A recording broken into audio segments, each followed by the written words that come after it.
Currently, you're probably more likely to find gold buried in your backyard than affordable VRAM of any kind. And these problems aren't just affecting local AI enthusiasts. They're actually affecting just ordinary gamers as well. And the irony is it's at this point pretty hard to find any GPUs even all the way down through the 2000 series, as people are just trying to find GPUs to run anything on their gaming rigs. And one enthusiast thought, what if I could try to actually run the latest version of Qwen 3.6 27B on two GTX 1080 Ti's, so not even RTX. They hadn't even invented that yet. Welcome to AI Flux, let's get into it. If you're into local AI, anything, you should follow Sandro and Daniel Mole on Twitter. So Sandro posted this today. 2016 hardware running Qwen 3.6 27B with two Pascal era GTX 1080 Ti nVidia GPUs, which is kind of crazy. What's really impressive is he managed to eke 14 tokens per second with a 131K context window, predominantly utilizing Turbo Quant in conjunction with a Q8K and Turbo 4V, about doubles the context at zero speed cost. And this is something that you would probably expect to see with someone explaining how to run this on an RTX 3090 with a lot more VRAM and NVLink, which is normally how you see these kind of VRAM speedups, which is just really in software finding a much more efficient way to shuffle information between GPUs directly via VRAM and not having to go through the system. Let's hop into what made this possible. I want to be clear, the reason I'm talking about this is another option for a bare minimum entry point to be doing local AI, and in this case specifically agentic tasks, not really anything that is too heavy lifting, because once we start getting into models that are quantized this much, there are things that start to drop off, and even with Turbo Quant we'll start to see that here. And what I should say is this version of Qwen 3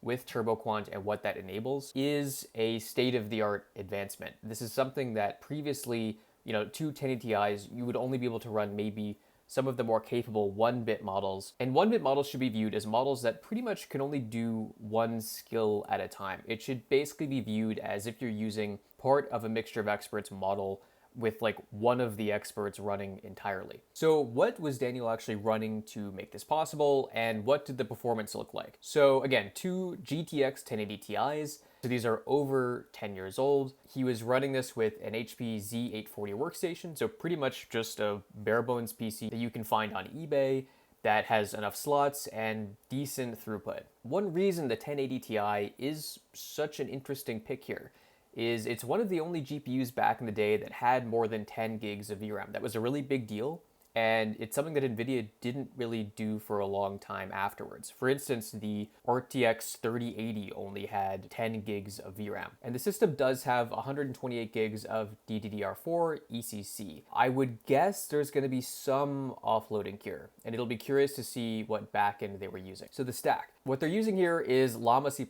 which is surprising, but also not, because Llama C++, although it is loathed for being a bit slower than SGLang and VLLM, it does tend to have better support for older GPUs that are just slower at moving information around. And specifically, he was using this Llama C++ Turbo Quant fork, which I'll link below. The model he was actually using was Qwen 3.6 27B, specifically the UDQ4K Quant, which is only about 17 gigabytes large. So maybe they actually did manage to fit this on VRAM between those GPUs. The other big thing here, I'm not sure if this has to do with this being, so it's a ancient dual Xeon setup. NUMA is basically a means of organizing and orchestrating system RAM between both CPUs and not having it mess up across PCIe devices. So it's an older problem, but this is truly an ancient system with pretty old GPUs plugged into it. So it's surprising that tooling this new actually even works. So obviously the key to making a lot of this work is Turbo Quant KV cache. There are a number of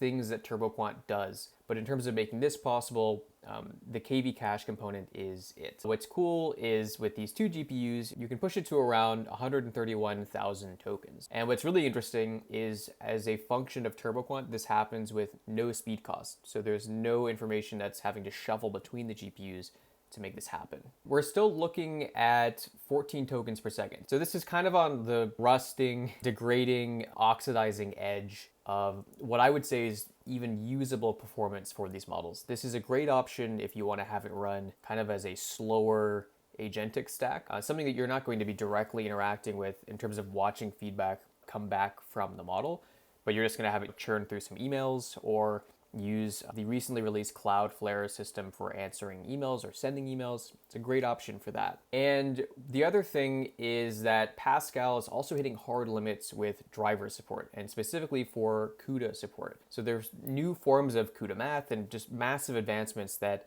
unfortunately, because the silicon is so old, you just don't get with this GPU. So certainly no NVFP4. You're wiping out a lot of options just for this case. And this is why a lot of times I do not recommend buying really old hardware like the P40 or even kind of the P100 GPUs. It's because you start to run into issues where you have to spend more time just getting it working in software than you're really saving money just with the GPUs themselves. So what didn't work? Basically anything SGLang, anything VLLM. As I said before, Llama C++ just has much better legacy support just because it's a simpler inference implementation, and also you can compile it in many more ways. And the other big thing, which is why we see such low token throughput, is tensor parallelism doesn't actually work. So this is normally what makes it possible to gang dozens or 4 to 8 old GPUs together that are not really meant for AI and get good performance from them. Unfortunately, you just don't have any of that with GPUs that are this old. So we can officially say that this 14 tokens per second, as slow or fast as that is to you, that is without question the upper limit and the ceiling of performance with two GTX 1080 Ti's. The other thing is VRAM bandwidth is a huge bottleneck here. So you're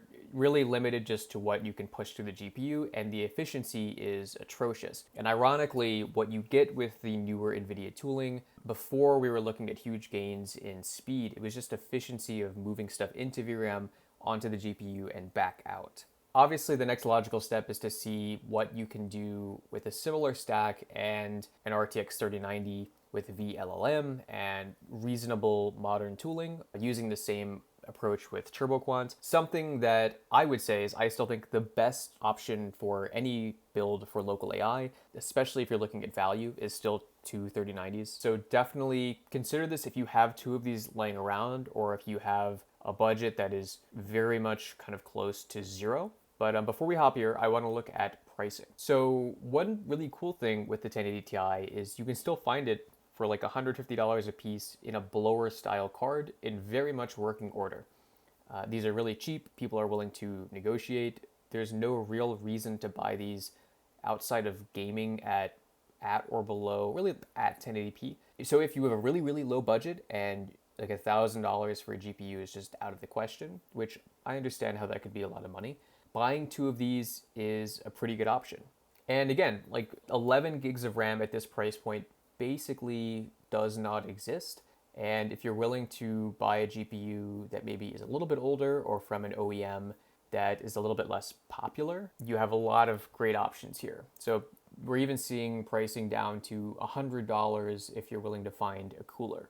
And for the main kind of host workstation here, these are also incredibly cheap. So for pretty much $450, including the workstation itself, without RAM, you can pretty much have a agentic local AI kind of test bed that you can run. And I would say this is probably the cheapest I would go. There are some people who would say you can go buy some of those embedded AMD boards, but then again, that's an entirely different architecture, and AMD tooling, ironically, is still quite bad. So I would still probably suggest buying an ancient HBZ 840 and two GTX 1080 Ti's before I recommended buying AMD hardware.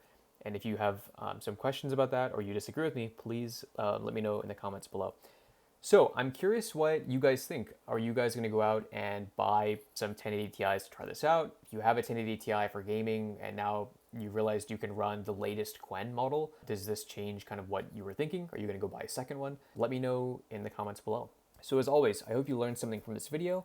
Please like, subscribe, and share. It helps me out a lot with making future videos, and I'll see you in the next one.